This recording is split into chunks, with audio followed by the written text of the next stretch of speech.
Vamos a continuar ahora con nuestros estudios de las parábolas de Jesús. Y antes de considerar lo que hemos seleccionado para esta sesión, quiero recordarles a todos que nosotros examinamos algunos de los principios básicos de parábolas anteriormente, diciendo que en la mayoría de los casos una parábola solo tiene un punto especial o significado, y que teníamos que tener cuidado de no leer todo tipo de cosas en ella.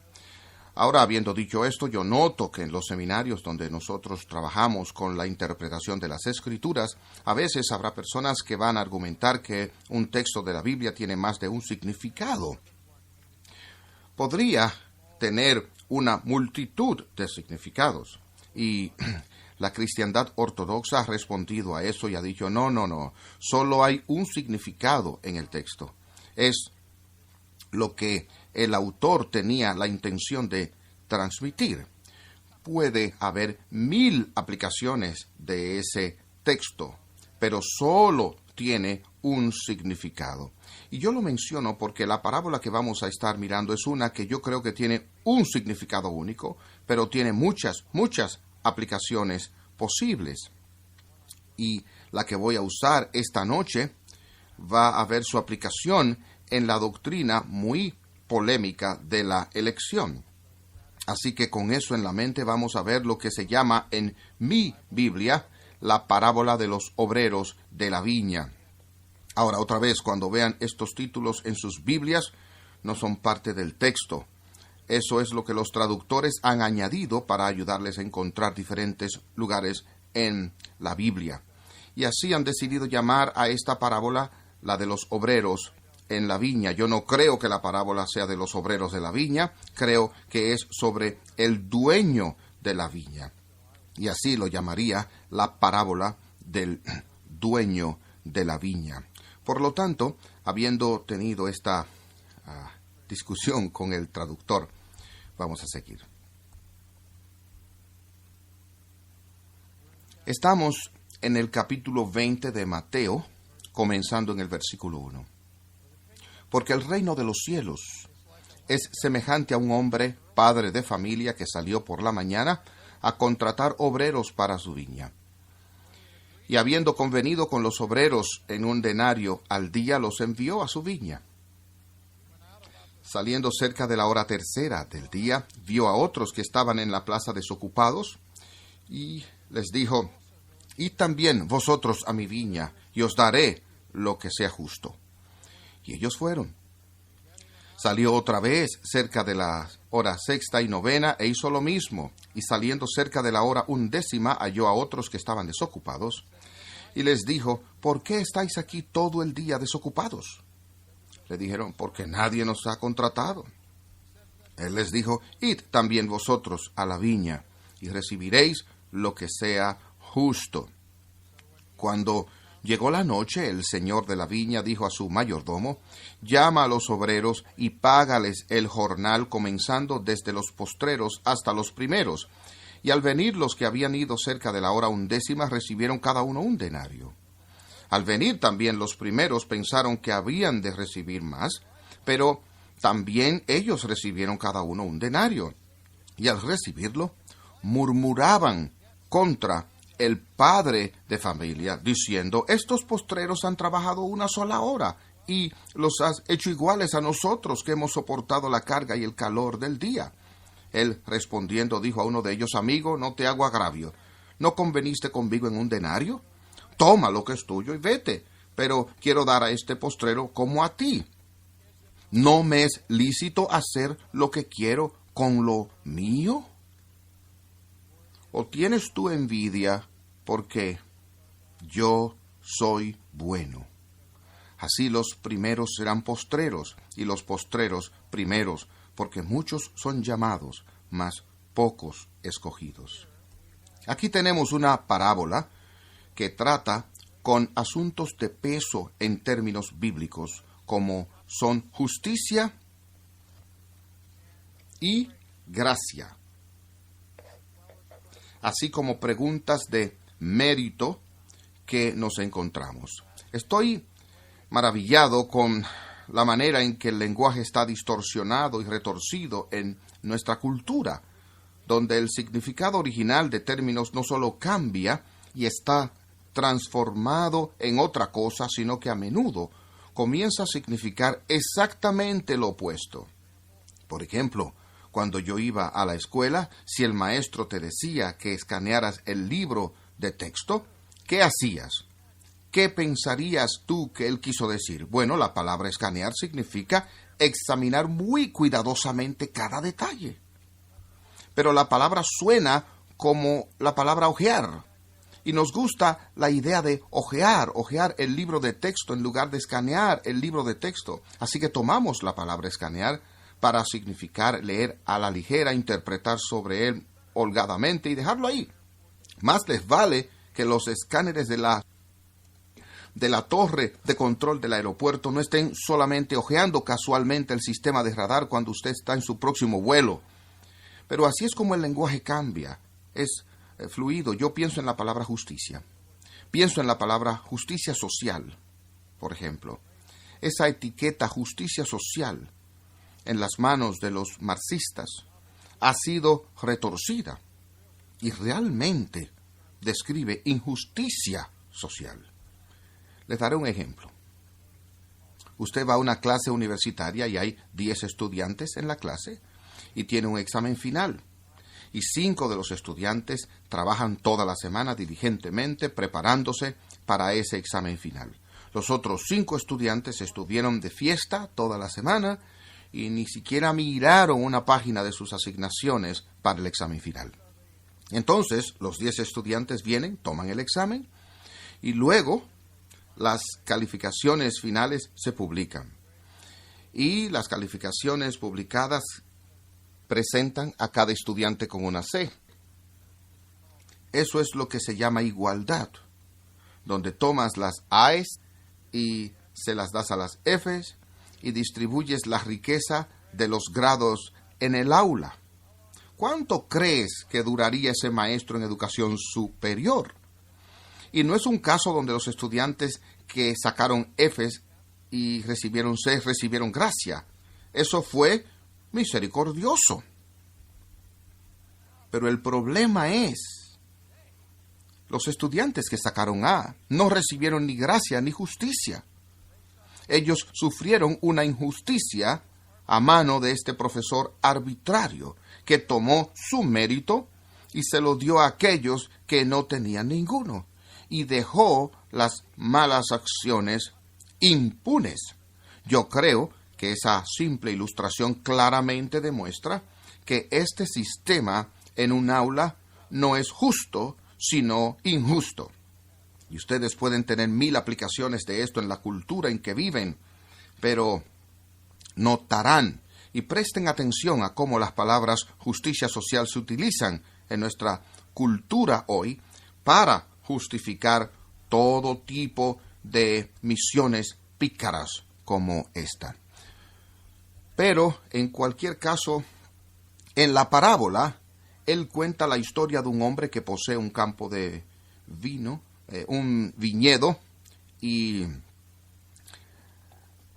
así como se tienen viñedos hoy en América, si alguna vez ustedes han estado en California, en el Valle de Napa, Sonoma, y ven los cientos y cientos de viñedos que están por ahí, y la historia dice que usted puede hacer una pequeña viña, una fortuna con poseer y operar su propio viñedo, pero lo que necesita para hacer una pequeña fortuna siendo dueño de un viñedo es que tiene que comenzar con una gran fortuna.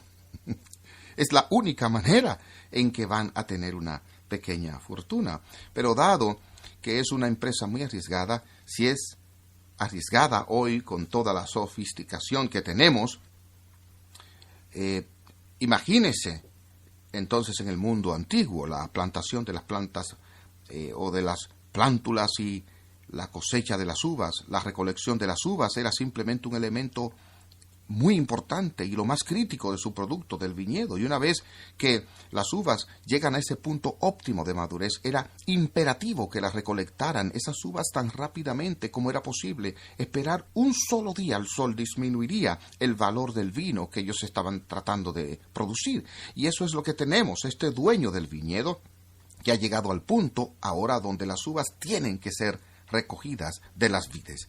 Y así él va a la ciudad porque había gente, eran jornaleros, no eran un personal regular del viñedo, pero tienen una necesidad de un día.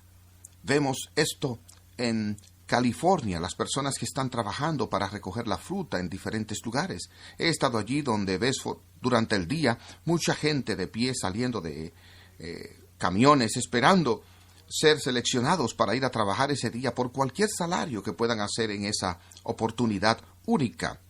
Bueno, esta era la forma en que sucedía en Palestina. Aquellos que estaban desempleados entraban en el mercado. Ellos llegaban temprano para tener la mejor oportunidad posible de ser escogidos para una labor. Así que el propietario viene antes incluso de que salga el sol y contrata un grupo de hombres y les dice: si vienen a recoger mis uvas, les pagaré un denario completo, que es un salario de un día completo por su trabajo. ¿Le gustaría hacerlo así? Sí, para eso estamos aquí. Ellos no podían creer su buena suerte, que fueron capaces de ser seleccionados para trabajar en el viñedo por ese dinero. Así se van a trabajar y el hombre ve, después de un corto periodo de tiempo, que va a necesitar más obreros en su viñedo para poder acabar la tarea. Así que regresa a la tercera hora y contrata a algunos más. Y luego a la hora novena y luego a la hora 11. Y no importa cuán tarde él vaya, todavía hay hombres de pie allí que han estado esperando todo el día para conseguir 50 centavos si pueden, y no habían sido capaces de conseguir ningún empleo de nadie que viniera en busca de jornaleros. Así, nuestro vino, el dueño de nuestro viñedo, contrata a estos hombres al final y ni siquiera especifica un precio con ellos. Él dice: yo te pagaré un buen salario. Evidentemente, él tenía una buena reputación, vinieron, nosotros lo haremos, dijeron. Así que ellos vienen y van a trabajar y al final del día se han recogido todas las uvas. Todo salió bien. Pero ahora el dueño le dice a su mayordomo: ve a los grupos diferentes que seleccionamos durante el día y págale al último grupo primero y entonces gradualmente hasta el primer grupo que contratamos. Y yo quiero que tú les des a todos ellos un denario por su trabajo del día. Entonces el mayordomo hace eso y los hombres que estaban trabajando allí toda la mañana y todo el día, que tenían una teoría marxista de valor y una teoría marxista de labor, estaban indignados. Ellos dicen: ¿cómo que les vas a pagar a estos hombres un denario? Ellos solo trabajaron media hora. Nosotros hemos estado aquí en el calor del día, en el calor del sol, durante todo el día, sudando de nuestra frente, recogiendo tus uvas, y ahora vas a pagarnos un denario piojoso. Tú estás dando esa misma cantidad a estos hombres. Estaban listos para ponerse en huelga y el dueño dice: un momento, no teníamos un trato. ¿No hicimos un acuerdo cuando los contraté esta mañana en el mercado? Les ofrecí este trabajo y les dije que les pagaría un denario. Entramos en un contrato industrial, por así decirlo. Les dije que si me daban la mano de obra, yo les pagaría el dinero, un denario, y cada uno de ustedes aprovechó la oportunidad para obtener ese pago de un denario. No fue así. Ustedes podrían pensar que estos hombres eran jugadores de fútbol americano, de la NFL, jugadores de béisbol, que querían sus contratos renovados cada año. Cuando consiguieron su primer contrato, donde los dueños que tenían todo el riesgo financiero dijeron: te voy a contratar, te voy a dar un contrato de 5 años y voy a pagarte X cantidad de dólares, esperando que te mantengas saludable y esperando que seas productivo, y yo te garantizo tanto este contrato. Y después de 2 años el jugador vuelve y quiere renegociar un contrato. Yo soy mejor que eso, merezco más que esto. ¿No es esta la naturaleza humana? O sea, esto se ve en cualquier negocio, cualquier operación. Entrevistas a 50 personas para una apertura. Llamas a la persona que seleccionas, le dice: has sido seleccionado para este puesto. Y ellos están celebrando en la ciudad. Les encanta que consiguieron el trabajo. Y acordaron que el salario era un buen salario. Y les prometiste que si hacían su trabajo le pagarías. Y 6 meses más tarde ellos están exigiendo un aumento de sueldo. Y ellos están diciendo que tú te estás aprovechando de ellos y que no le estás pagando lo suficiente. Esta es la naturaleza humana. ¿Cómo se aplica esto entonces a la doctrina de la elección? Bueno, primeramente, cuando los trabajadores están protestando contra el dueño, él les dijo: este es mi viñedo. ¿No tengo derecho a hacer con mis cosas lo que yo quiero? Si quiero ser generoso con estas personas aquí y darles más de lo que les ofrecí a ustedes, me refiero por menos trabajo, ¿por qué se quejan ustedes? Yo fui justo con ustedes. Les di lo que les prometí que les iba a dar. Yo solo le di a estas personas un bono generoso. Y si se lo doy a ellos, ¿qué principio me obliga a dárselo a ustedes? Ustedes saben que a menudo yo le pregunto a la gente si creen en la soberanía de Dios, y nunca he oído un cristiano decir no a esa pregunta. Todos los cristianos profesantes dicen: por supuesto que yo creo en la soberanía de Dios. Y si mostramos que la soberanía tiene aplicaciones diferentes, si digo, por ejemplo, que Dios soberanamente ordena la creación que Él hizo, que gobierna sobre las estrellas y todo eso, ¿estás de acuerdo con eso? Ellos dicen: oh, sí, yo creo eso. Y yo digo: bueno, está bien. ¿Y qué tal de su ley? ¿Tiene Dios el derecho soberano de imponer obligaciones morales sobre ti? Claro, creo que Dios tiene ese derecho soberano. Y todos están de acuerdo hasta que llegan a la pregunta de la distribución de la gracia de Dios. Ahora hablan de: ¿estás diciendo que Dios le da gracia a algunas personas que Él no le da a otras? Sí. Que Dios llamó a Abraham del paganismo de Ur de los caldeos y no hizo lo mismo por Hammurabi. Que Pablo recibió una visión de Jesús en el camino a Damasco, que salió de la nada mientras estaba en el camino para destruir la iglesia cristiana. No había hecho nada para merecer la salvación en lo absoluto. Y aquí Jesús en su gloria se le aparece en el camino y Él se convierte maravillosamente. ¿Hizo eso Jesús por Poncio Pilato o Caifás? Por supuesto que no. Ahora, cuando Pablo detalla la doctrina de la elección en particular en el 9º capítulo de su epístola a los Romanos, él dice: no es que la palabra de Dios haya fallado, porque no todos los que descienden de Israel son israelitas, ni por ser descendientes de Abraham son todos hijos, sino en Isaac te será llamada descendencia. Y él sigue diciendo: y no solo esto, sino también cuando Rebeca concibió de uno, de Isaac, nuestro padre, pues no habían aún nacido, ni habían hecho aún ni bien ni mal, para que el propósito de Dios, conforme a la elección, permaneciese. Para el propósito soberano de Dios. Por el placer de Dios, el buen placer de su voluntad, que su propósito, según la elección, podría presentarse no de obras, sino de quien llama, se le dijo a ella: el mayor servirá al menor. Y como está escrito: a Jacob amé, mas a Esaú aborrecí. Ahora, Pablo conoce la naturaleza humana y anticipa la reacción, y él dice: ¿qué? Pues diremos que hay injusticia en Dios. Pueden oír el grito: eso no es justo. Ellos no habían aún hecho nada. Y Dios soberanamente, para los propósitos de su elección, para mostrar su misericordia, elige uno y rechaza al otro. Ahora, voy a dibujar un círculo pequeño aquí en la pizarra. Y este círculo representa el concepto de justicia. Ahora, todo fuera de este círculo se puede poner en la categoría negativa de no justicia. Lo que no es justo, pero es no justicia. Pero para los propósitos de ilustración voy a poner un límite pequeño allí. Y poner otro círculo aquí.